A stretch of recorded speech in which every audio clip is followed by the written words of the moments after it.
Qual é então o modelo bíblico para isso? De que forma que Paulo começou a abordar e falar sobre sexualidade? Ele deixou claro, e nós conhecemos bem, a frase não é nossa, né? A frase já é antiga, que dizem que Deus criou o sexo seguro e chamou de... Ele criou o sexo seguro e chamou do que, gente? Casamento, ok? Por que Deus cria, ele planeja, ele idealiza o casamento? Nós sabemos inicialmente lá no Gênesis, querendo a felicidade do homem, para que o homem tivesse um par perfeito que ele completasse. Par perfeito no sentido de que tivesse a mesma constituição genética e que preenchesse, que completasse aquilo que faltava ao homem. Não que é par perfeito no sentido de não ter nenhum defeito, nenhuma falha, porque aí não tem jeito, gente. Isso é inevitável, certo? E também, claro, querendo uma descendência santa, querendo a multiplicação da raça humana. E isto só é possível através do quê? Também da sexualidade ativa. Porque você sabe disso, não tem como criar filho, gerar filhos sem uma sexualidade ativa, claro, se nós formos saudáveis e pudermos gerar filhos. É impossível um casamento ser 100% feliz sem que a sexualidade esteja em dia. Não adianta você dizer, é possível. Não é. Se fosse possível, não teríamos casamento terminando por causa disso. Se fosse possível, nós não teríamos pessoas estressadas, nervosas, desentendendo uma com a outra no dia a dia do relacionamento. Não é possível. Você pode até conviver com a pessoa, mas a ausência da sexualidade ativa é brecha para o inimigo plantar uma semente aí e destruir o casamento, levar o homem ou a mulher ao adultério. Sabe o que acontece? As pessoas têm uma mania de achar que é o homem que vai errar primeiro, que é só o homem que vai falhar. Não, quando a gente faz uma enquete como essa, a gente percebe que as mulheres também se importam, elas se preocupam, mas elas se preocupam com a qualidade, não só com a quantidade. O homem também se preocupa com a quantidade. Muitos homens ali, quando perguntamos, não quero expor ninguém, por isso que não tem nome ali, tá? Mas a grande maioria concorda que a vida intensa sexual contribui positivamente para o bom relacionamento, pois todos, em sua grande maioria, um ou dois só discordou, e eu entendo porque discorda, porque o casamento não gira só em torno de sexo, amém, pessoal? Mas a maioria concordou que a intensidade da vida sexual contribui para o bom andamento do relacionamento, e que a ausência dessa intensidade, dessa vida ativa, essa constância no sexo, pode atrapalhar o casamento. E a grande maioria assinalou lá assim, que a quantidade mais ideal para fazer sexo é todos os dias. Rapaz, vocês estão tomando muita vitamina, meus parabéns, Jesus. Pelo menos esse é o sonho de consumo de muita gente. Alguns colocaram lá 4 vezes por semana. Teve um abençoado que eu tirei o chapéu para ele, ele colocou lá 8 vezes por semana, pastor, ou seja, domingo de manhã e à noite. Oi, Jesus, antes da EBD e depois do cultão, né? A glória de Deus desce, o fogo pega na igreja, vai acabar de curtir em casa, né? Gente, eu falei, mas não tem 8 dias na semana, gente. Porque não tinha lá para pôr mais, porque todos os dias já não era o suficiente para esse camarada.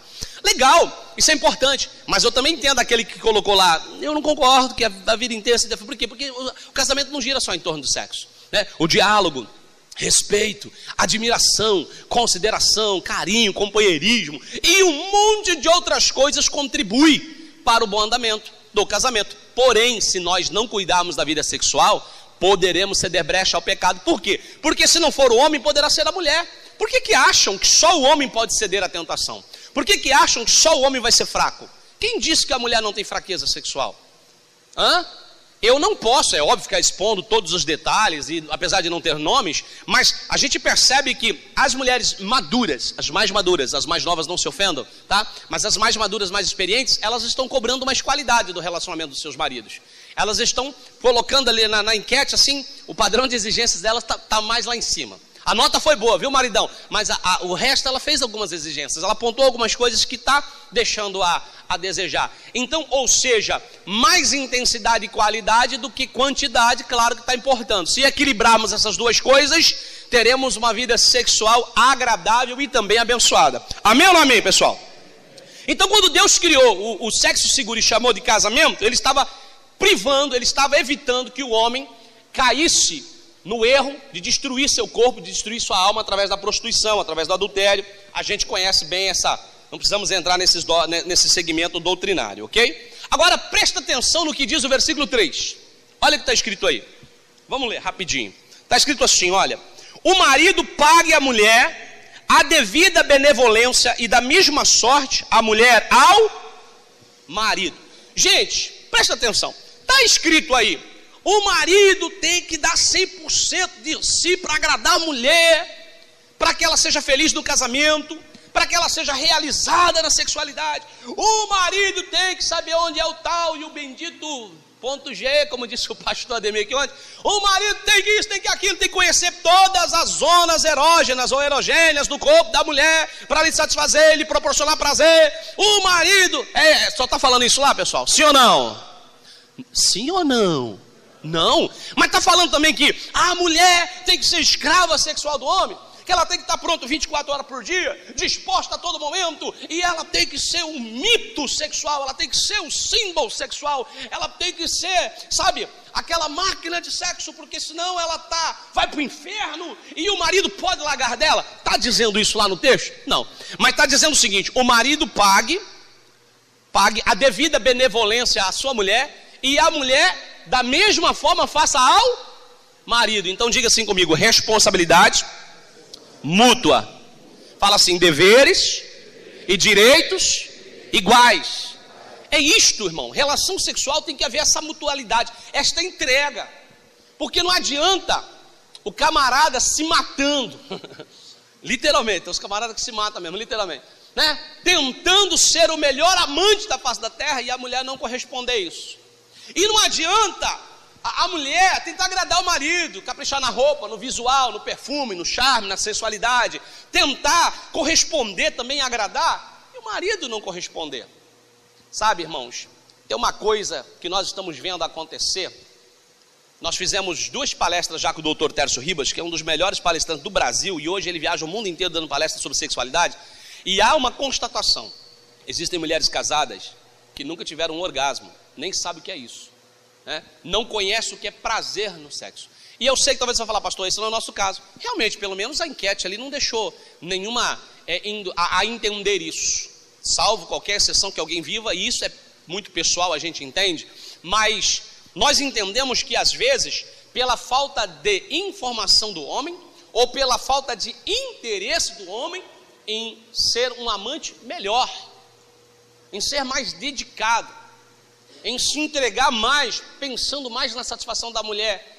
E eu lembro da palestra do Dr. Tércio Ribas, que ele falava até da questão da ejaculação precoce, ou até mesmo da questão até de uma possibilidade de impotência sexual, e ele falava muito da questão psicológica da mente, e dava algumas orientações que às vezes, essa questão da ansiedade, essa necessidade de tudo muito à pressa ou muito perfeito do ponto de vista masculino, que não é às vezes do ponto de vista feminino, é que leva ao fracasso nessa relação, é que leva a ser frustrante. Aquele momento que era para ser maravilhoso, agradável ao casal, fica desagradável, fica ruim, fica maçante.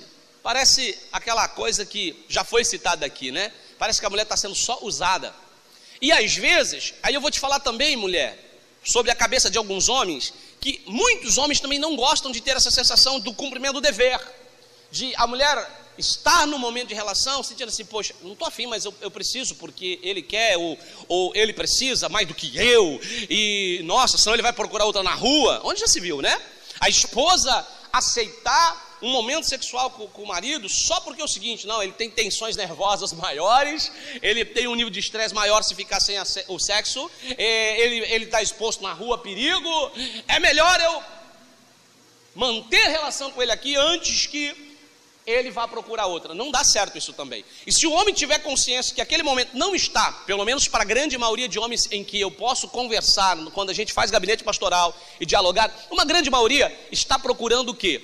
Ter prazer quando a mulher tem prazer. A grande maioria dos homens se sente satisfeitos em ver a mulher satisfeita. Existem alguns poucos homens que não estão nem aí. Eles nasceram para ser galo, mas vieram no corpo de um homem. A gente entende. Não se ofendam. Mas eu não acredito em reencarnação.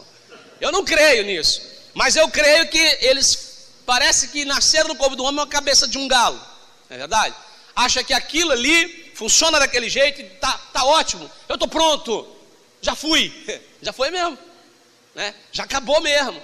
Por quê? Por causa dessa falta de preocupação pelo outro. E aqui Paulo está falando o seguinte: o marido pague a devida benevolência à mulher. Essa palavra benevolência fala de compreensão, bondade excessiva, ternura, afeto, simpatia.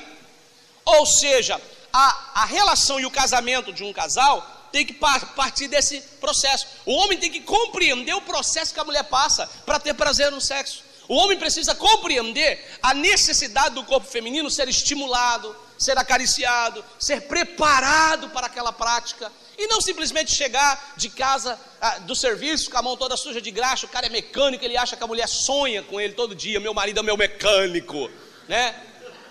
E olha, já chegar em casa achando que a mulher está disposta já a fazer uma revisão geral no cabeçote, trocar o óleo, né? Lubrificar o câmbio. O camarada chega em casa já todo fedendo óleo e graxa para todo lado e já quer simplesmente chegar acontecendo.